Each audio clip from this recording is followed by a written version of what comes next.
amazing photographer. Speaking of Alice in Chains, just listening into that song "Broken," I hear a little bit of that, a little nod to Alice in Chains in there. What are you guys' influence? Who, as individuals, I know you all bring something different into the creative process. Who are you as individuals getting your inspiration from? Well, my favorite drummer of all time is Tommy Lee. Coming up, it was Motley Crue, Iron Maiden. As of late, though, I've been really getting into the new Alice in Chains CD. Man, I just love that. Listen to a lot of Slipknot, and I don't know if I'm embarrassed to say it, but I really like Sean Paul. Nothing wrong with that. But yeah, you know, just kind of that 80s kind of thing going on for me. You know, like I said, Motley Crue was probably my favorite band ever, and Tommy Lee's just, you know. You could be his twin if you had longer hair. I've heard that. That and Dave Grohl. You know, yeah, a little bit really of that thought too. I was Dave Grohl sometimes, and I'm like, no, I'm really not. Should have just signed that autograph. Yeah. I should have. Yeah, that's me. That's me. That'll be $300. Yeah, why don't you come over here? I got something for you. Yeah. And Randy, who are you listening to? So, I wouldn't be playing music if it wasn't for AC/DC. All I right. fell in love with AC/DC. You know, Bon Scott era, and for bass, it's, you know, I went from there to Rush, and then one of the biggest influences, I suppose, is John Paul Jones from Led Zeppelin. Of course, yes. And Geezer, you know, I love Geezer. Some And so Sabbath. it's, you know, old school bass players. Yeah, absolutely. You know, and I when I lived up in Seattle, I went to a few clinics with Stu Hamm. You know, it's just phenomenal. And I sat down for a while, and when I was in Cyprus, we were a little more progressive, and I worked really hard for a while, and then I thought, you know what? I don't really want to be this good. I love AC/DC. I want to rock out, man. I just want to have fun, and so that's kind of what I'm doing now. Oh, great, Tom. God, you know, I could sit here for a half an hour telling you influences, but you know, I sang for a long time without voice lessons. Neil Diamond. And then I went and got voice lessons, and I took voice lessons from Maestro David Kyle up in Seattle, and that was a place that Lane Staley had been. Jeff Tate was a big influence on me, Rob Halford. And then, of course, you know, there's the dirtier singers like Bon Scott. God, the list just goes on forever. Ozzy Osbourne's another one that I really dig. Guys that are great at painting vocal pictures for you, you know. Well, it's great because I noticed just in the collaboration and when you come out with your own tunes, there's a lot of everybody you've said, yet you have your own brand of sort of in-your-face, great sounding, just, you know, hard rock that you just want to, you know, pump your fist to. And there's some of that homage back to the 80s bands, and then there's some of that 90s sort of Seattle sound going on. And then you got the Mom's Rocket sound that you guys have successfully put together. Joe? Yeah, Big D keeps referring to your guys' connection to KGR, and as a Seattle lifer, I got to remind him that the KGR that you're talking about is Sports Radio 950. There has been another KGR in the past. It wasn't always Sports Radio, but it is cool that you guys have that connection. I wanted to ask you, I didn't think anybody could be a bigger Seattle sports homer than I am, and your parody songs are great, and I want to ask you how you guys developed those and brought those in, Seahawk Stomp and Breaking the Lease, and especially the 12 Days of Christmas, which, speaking of getting somebody from the church band, it sounds like you guys might have had a little choir practice in that. Yeah, you know, Tom did that in about one take. Really? Yeah, I think he had to stop in the middle to breathe. But what a maestro. Yeah, and I think Gas wrote most of those lyrics. Oh, really?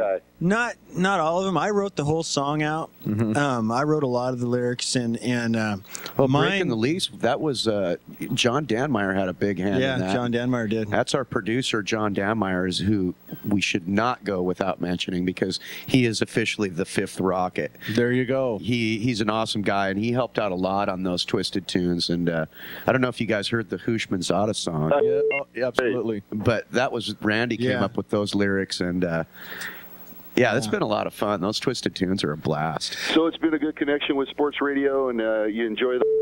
the whole Seattle sports scene? Oh yeah, they're awesome, and it really, the first year we were the sports radio band, the whole scene just plummeted, and the 12 Days of Christmas I had was kind of a little more on the negative side. Yeah, I can understand. I can relate. Yeah, a little bit. I think they gave us another shot, and it's been a little bit better. And they've just treated us like rock stars, and they've been well. It can't so help good the to us. exposure, right? As a band, Right. I mean, that's like total free advertising. Oh, yeah. That's free airplay. That's an amazing opportunity for you guys. We did that Red Hook preseason party, I think, last year when Red Hook was giving free beer and pizza to everyone who came. That looked like right. a good time. Well, then they Yeah, it was a they got blast. shut down by the Liquor Control Board, and so 2 weeks before the event, they quit advertising. I'm like, oh, great, But we had a good time. There was a ton of people there. And Yeah, because when you say anybody, Wonder Boy shows up at the door, and he's not 21. All right. So besides meeting, your rock idols, how about now with your sports radio connection and being sports fans in Seattle? What about some of your sports idols that you've had a chance to meet? Oh man. we met a ton. Yeah, well, last year, Tom has a Walter Jones jersey, and Walt I signed saw it for that. him. That was Yeah, great. that's awesome. Yeah. You don't see the lead singer wearing a lineman jersey very often. And I knew it when I wore that thing there. I didn't expect him to be there, but then Walter Jones shows up, and I walk over to the side of the podium when he's getting off. I'm like, "Hey, Walter," and I'm waving the jersey at him. Will you sign my jersey, man? So I got a signed Walter Jones jersey now. It hangs up in my closet and doesn't get worn. Well, that's Hall of Fame material right there. Oh, absolutely. Yeah, but, the coolest thing for me was getting to hang out with the Seattle Mist. I saw those pictures. oh, there were man. quite a few of those. Yeah, and then it's like, oh, well, he's not done focusing yet. I just got to hang here for a little while longer. Yeah, I think I blinked. Could you do that again? All right, well, I want to tell you about some shows that are coming up for Mom's Rocket on June 12th. They've got a doubleheader. They're going to be here in Tacoma at Hell's Kitchen. And then later that night, what did you say, midnight? They're going to be at the Stiff, which is the film festival up in Seattle. And That's at the Rendezvous at the Jewel Box Theater. at the Rendezvous. That's a great place right there. Also on June 25th, they have an all-ages show at the Capitol Theater in Olympia. Yeah. And so everybody, you have a chance to get out and see Mom's Rocket. They really bring it. It's always a good crowd. It's always a fun time. Let's go into another song by these guys. This is a song titled Places I'd Never Go. I wrote this one for my dog. The panhandle in Texas, it's hot as hell. City folk didn't fare so well. Drove her off the side of the road and go checking out my rails. I know I'm able to see I'll get to where I got to go. Let me tell you all you'd like to know about the places I would never go.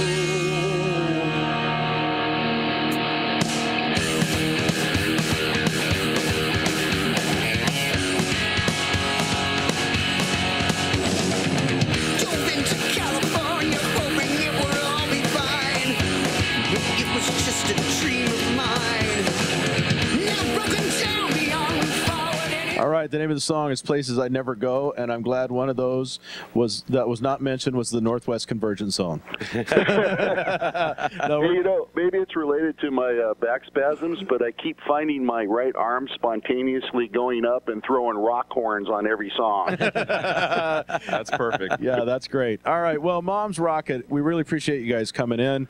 I want to thank Tom, Randy, and Whoa, Jason. whoa, whoa, whoa. You got a question? One last one I got to ask. Okay, Mark. All right, guys. In the future, when you're uber huge, how does your episode of VH1's Behind the Music end?